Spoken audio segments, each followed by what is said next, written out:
పెద్దిరెడ్డి కంపెనీకి చెందిన వాహనాలను విదేశాలకు పంపిస్తున్నారని సీఎం జగన్ విదేశాలకు చెక్కేశాడని టీడీపీ నేతలు చేస్తున్న వ్యాఖ్యల పట్ల మంత్రి పెద్దిరెడ్డి మండిపడ్డారు. టీడీపీ నేతలు నోరు అదుపులో పెట్టుకొని మాట్లాడాలని, లేకపోతే తాము కూడా విధులోకి వచ్చి మాట్లాడాల్సి ఉంటుందని హెచ్చరించారు. లోకేష్ మాట్లాడితే చాలు పాపాల పెద్దిరెడ్డి అంటుంటాడని, కానీ మీ నాన్నే పాపాల చంద్రబాబు ఎంతోమందిని చంపేశాడు. వంగవీటి రంగా నుంచి పింగళి దశరథ వరకు అందరూ ఆయన బాధితులే. వారందరూ చనిపోయారని పెద్దిరెడ్డి పేర్కొన్నారు. అలాంటప్పుడు మీ నాన్నను పాపాల చంద్రబాబు అని పిలుచుకోవాలి అన్నారు. తాను పాపాల పెద్దిరెడ్డినా మంచి పెద్దిరెడ్డినా అనేది రాష్ట్రంలో కానీ జిల్లాలో కానీ అందరికీ తెలుసు. రాజకీయ విలువలను దెబ్బతీసే విధంగా మీరు ఇలా దుర్భాషలాడటం తగదని హెచ్చరించారు పెద్దిరెడ్డి.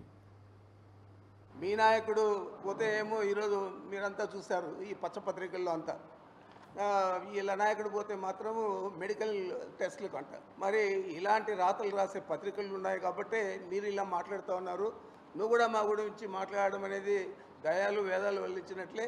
కనీసం బుద్ధి తెచ్చుకొని మాట్లాడేది నేర్చుకోవాలని చెప్పి ఆ పిచ్చి లోకేష్ మాదిరి నువ్వు మాట్లాడితే నీకున్న పరిజ్ఞానం ఏమైంది అని నేను అడుగుతున్నాను. ఆ పిచ్చి లోకేష్ అంటే పాపం ఆయన ఎప్పుడు కూడా ఇలాంటి మాటలే మాట్లాడతారు. అందుకే ఆయనకు పేరు కూడా పెట్టారు. మా వ్యాపారం గురించి ఆయన చెప్తున్నాడు.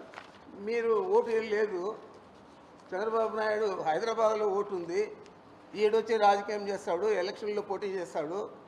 అదేవిధంగా పవన్ కళ్యాణ్, అదేవిధంగా మీ బీజేపీ నాయకురాలు పురంధేశ్వరి, ఆమె కూడా హైదరాబాద్లో ఉంటుంది. మరి మీరందరూ కూడా ఇక్కడొచ్చి పోటీ చేసి ఇక్కడ మేము స్థానికంగా ఉండి 24 గంటలు అందుబాటులో ఉండి ప్రజలకు మేము సేవలు అందిస్తామంటే మా గురించి మేము పారిపోతామంటున్నారు. ఇప్పటికీ నాది 10వ ఎన్నిక. ఈ ఎన్నిక మొన్న పోటీ చేసింది శాసనసభకు 10వ ఎన్నిక. అంతకుముందు సమితికి కూడా ఒకసారి చేశాను. మరి ఇన్ని సంవత్సరాలు మేము శత్రువుగానే ఉన్నాము. చదువుకునేటప్పటి నుంచి కూడా విద్యార్థి దశ నుంచి కూడా చంద్రబాబుతో పోరాడే యూనివర్సిటీలో నేను యూనివర్సిటీ స్టూడెంట్స్ యూనియన్ అధ్యక్షుడయ్యాను. యునానిమస్గా పోటీ ఎవరు కూడా పోటీ చేయకుండా మరి అప్పటి నుంచి ఇప్పుడు దాకా చంద్రబాబుతో వ్యతిరేకంగానే ఉన్నాను. మరి పారిపోయేవాడైతే ఎప్పుడో పారిపోవాలి, లేకపోతే కాళ్ళ బెరానికి పోవాలి. మీ నాయకుడు పోతే ఏమో ఈరోజు మీరంతా చూశారు ఈ పచ్చపత్రికల్లో అంతా. వీళ్ళ